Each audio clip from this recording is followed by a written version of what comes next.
जाके चेक किया। पूरी कहानी विस्तार से देखिए। ये 26 अक्टूबर की बात है। हरियाणा के राज्यपाल असीम कुमार घोष 3 दिन के दौरे पर रोहतक पहुंचने वाले थे। इस दौरे में उनका महर्षि दयानंद यूनिवर्सिटी रोहतक में भी कार्यक्रम था। इसे लेकर कई दिनों से यूनिवर्सिटी की साफ सफाई चाक चौबंद की जा रही थी। जिस दिन राज्यपाल असीम कुमार घोष का एमडीयू में दौरा था, कुछ महिला सफाई कर्मी थोड़ी देर से यूनिवर्सिटी पहुंची। कारण पूछा तो महिलाओं ने इसे टालना चाहा, लेकिन सुपरवाइजर विनोद कुमार और वितेंद्र कुमार ने उन्हें घेर लिया और कहा कि कारण तो बताना पड़ेगा। इस पर भी पहले महिलाएं इधर उधर की बातें करती रहीं, लेकिन जब सुपरवाइजर अड़ा रहा तो उन्होंने बताया कि उन्हें महिलाओं वाली बात हुई है, वो नहीं बताना चाहती, इसी वजह से उन्हें आने में थोड़ी देर हो गई। इसके बाद जो हुआ वो दिल दहला देने वाला है। माहवारी यानी पीरियड के कारण थोड़ी देर होने पर सुपरवाइजर झल्ला उठा। महिलाओं से कहने लगा कि तुम लोग बहाने बना रही हो और अगर सच बोल रही हो तो सबूत दिखाओ कपड़े उतारकर। पीड़ित महिलाओं ने बताया कि सुपरवाइजर ने एक महिला कर्मचारी से कहा कि इन सब के कपड़े उतरवाकर इनके सैनिटरी पैड चेक करो कि इन्हें सचमुच में पीरियड आया है या नहीं। आगे जो हुआ वो और भयावह है। सुपरवाइजर को महिला कर्मचारी पर ही भरोसा नहीं था। उसने कहा कि पैड की फोटो खींचो और मुझे दिखाओ, क्योंकि तुम उनका पक्ष ले सकती हो। मैं खुद तस्वीर देखूंगा पैड की, तब तय करूंगा कि महिला को सचमुच में पीरियड आया है या नहीं। खून के धब्बे होने चाहिए। इसके बाद तो अभी तक नौकरी बचाने के लिए हाथ जोड़कर विनती कर रही महिलाओं का धैर्य जवाब दे गया। कपड़े उतारकर पैड चेक करने के सुपरवाइजर के आदेश पर महिला कर्मियों को गुस्सा आ गया और उन्होंने हंगामा शुरू कर दिया।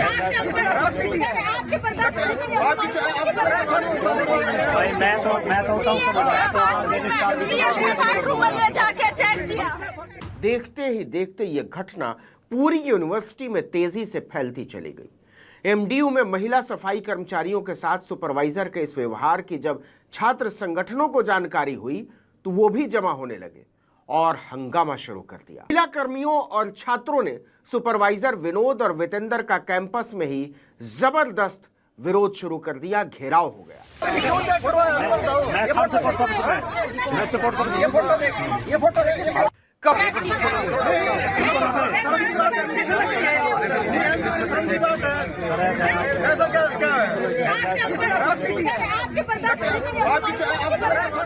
हंगामा और vice chancellor professor Rajveer Singh को खुद मौके पर पहुंचना पड़ा। देखते ही देखते बात पूरे रोहतक में और फिर पूरे हरियाणा में फैल गई। देश के दूसरे हिस्सों में फजीहत शुरू हुई तो राज्य की डबल इंजन की सरकार और यूनिवर्सिटी प्रशासन को होश आया। राज्य महिला आयोग तक बात पहुंच गई। नतीजा, यूनिवर्सिटी प्रशासन ने दोनों सुपरवाइजरों को सस्पेंड करने के आदेश जारी किए। इसके बाद पुलिस पहुंची और सुपरवाइजरों को अपने साथ लेकर चली गई। निलंबन के दौरान दोनों सुपरवाइजर रोहतक में ही रहेंगे और बिना अनुमति के शहर नहीं छोड़ सकते। नमस्कार, मैं हूं जगत सिंह अवाना और आप देख रहे हैं सर्वजना टाइम्स। अच्छे दिन आएंगे। हर व्यक्ति के खाते में 15 लाख रुपए आएंगे। 2 करोड़ रोजगार हर साल मिलेंगे। काला धन वापस लाएंगे। हर जिले में एक इंडस्ट्रियल टाउनशिप बसाएंगे। कोई भी गरीब भूखा नहीं सोएगा। देश के अच्छे दिन आएंगे। ये वादे आपने खूब सुने होंगे 2014 में, परंतु ये वादे जो कर रहे थे उस समय देश के प्रधानमंत्री बनने की रेस में थे। परंतु अब बिहार में क्या क्या वादे कर रहे हैं? कौन है जो ये वादे कर रहे हैं कि हम हर जिले को इंडस्ट्रियल हब बना देंगे, आईटी हब दे देंगे।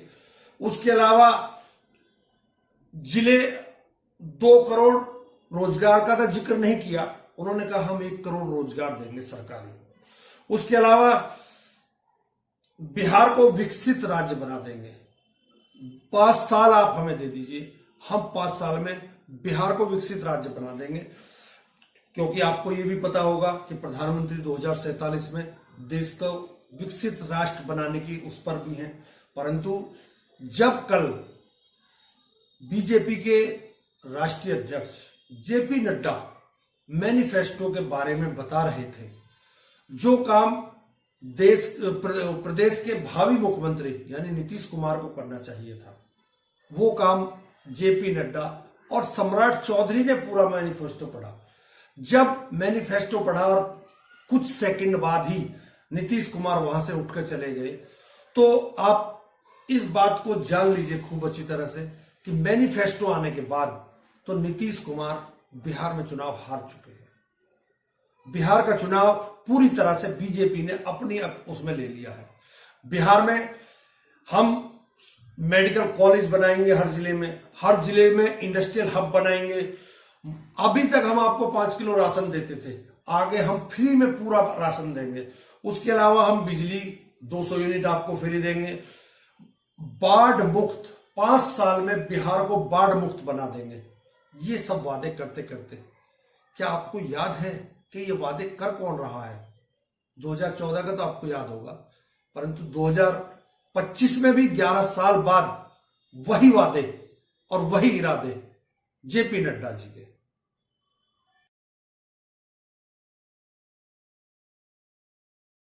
अच्छे दिन आपको तब नजर आते हैं जब आप बुरे दिन को याद रखते हो। और आपने देखा होगा यही बिहार 20 साल पहले लालू जी के राज में 90 के दशक में और 2005 तक ये अंधकारमय बिहार था, ये जंगल राज वाला बिहार था, ये हर तरीके से मुसीबत वाला बिहार था। और आज जब हम बिहार को देखते हैं तो जैसा मैंने कहा कि मोदी जी के आशीर्वाद से और नीतीश जी की कड़ी मेहनत के कारण आज बदला हुआ बिहार है, विकास की ओर लंबा छलांग लगाता हुआ बिहार है। सामान्य तौर पर बीजेपी चुनाव हारती नहीं है। आपने देखा होगा पिछले कुछ दिनों से बीजेपी हारे हुए चुनाव को जीत जाती है।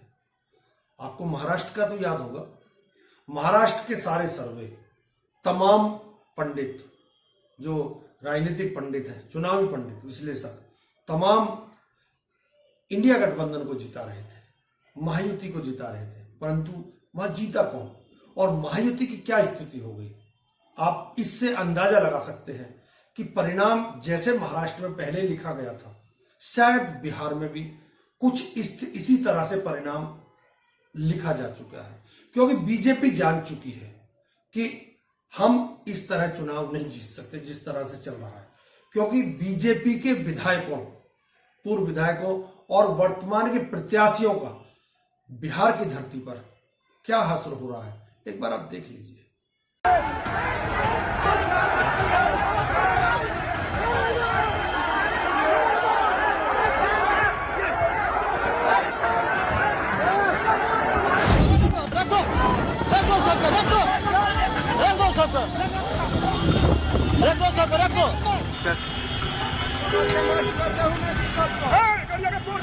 चिंता कैला के जरूरी नहीं के। आरजेडी जिंदाबाद, 2 नंबर लहरावत रही। हाई देखी बीजेपी कोनो वैल्यू नहीं के। हमारे नीतीश कुमार का रोड है, ये हमारे गांव का विकास है भैया। और राम सिंह जी विधायक है यहाँ के, राम सिंह जी विधायक है यहाँ के, और इसी नरक में हमारे लोगों को रखे हैं। सारी दुकानें डिमोलिश कर दी गई, जबकि इनके यहाँ बड़ी बड़ी भट्टियां बेकरी में जलती हैं, इनका डिमोलिश नहीं किया गया।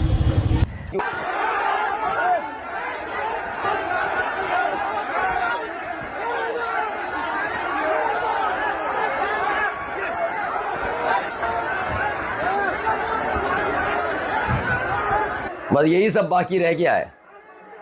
देखिए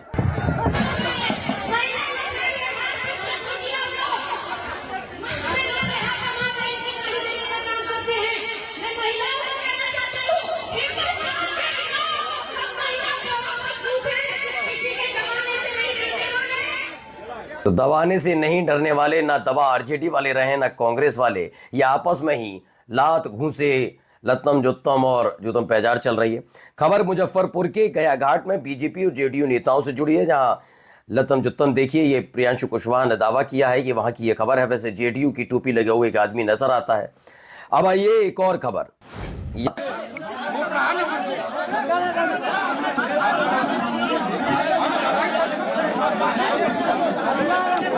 तो वैशाली में बीजेपी विधायक अवधेश सिंह को जनता ने खदेड़ दिया।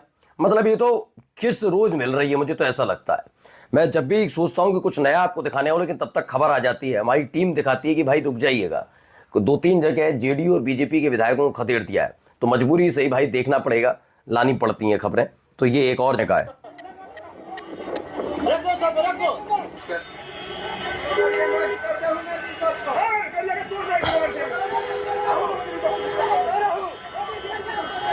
तो इसमें बताया जा रहा है कि अनंत सिंह के काफिले पर यह हमला होता है और इस हमले के फौरन बाद ही ये सारी चीजें देखने को मिलती है कि दावा किया गया दुलारचंद यादव की हत्या हुई। यही नहीं, बताया गाड़ी से कुचला गया, बहुत सारी चीजें। अब जनस्वराज की तरफ से पत्थरबाजी की जा रही है, ये बताकर ये जताने की कोशिश कि हत्याकांड जायज था। यही तो हो रहा है। अरे हत्याकांड है या नहीं, इस पर बात होनी चाहिए, लेकिन ये नहीं, ये कह रहे जायज हो जाएगा। मैंने कहा ना, जब जब बीजेपी शासित राज्य में आप कहीं जाएंगे तो वहां बहुत सारी चीजों में से एक चीज बहुत बोली जाती है, जब इनके लोगों की तरफ से कुछ हो जाता है, क्रिया की प्रतिक्रिया होती है। क्या कहते हैं? क्रिया की प्रतिक्रिया। यह बहुत सामान्य शब्द बना दिया गया है बीजेपी शासित राज्यों में, खासकर उत्तर प्रदेश के अंदर। कभी भी सुनिए, क्रिया की प्रतिक्रिया। करनी सेना उत्पात काटे, क्रिया की प्रतिक्रिया। कोई और बात हो जाए, क्रिया की प्रतिक्रिया। लेकिन जब कोई और बात, समुदाय का व्यक्ति हो या जाति का व्यक्ति हो, तो तुरंत कानून का राज स्थापित हो जाता है। ऐसा ही क्या यहां करने की कोशिश की जा रही है? अब सुनिए यहां क्या हो रहा है। चिंता कैला का जरूरी नहीं के। आरजेडी जिंदाबाद, 2 नंबर।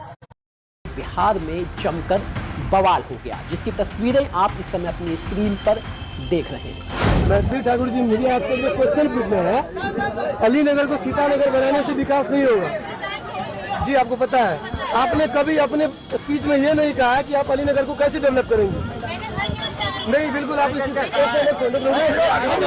रैयाम चीनी मिल हो, सकरी चीनी मिल हो, वो बंद पड़े हुए हैं, ठप्प पड़े हुए हैं। 5 साल आप देखिए क्या होता है। 20 सालों में क्यों नहीं हुआ? 5 साल में कैसे हो जाएगा? 20 साल में बिहार को कहां से कहां तक एक स्टेबल जगह पे लेकर के खड़ा किया है। बिहार में पिछले 6 महीनों में 9 बड़े कारोबारियों की हत्या हुई है। कोई भूला है क्या गोपाल खेमका को? कोई भूला है क्या रमाकांत यादव को? कोई भूला है क्या किस तरह से घर में घुसकर विनय गुप्ता की, सुरभि की, विनोद मेहता की?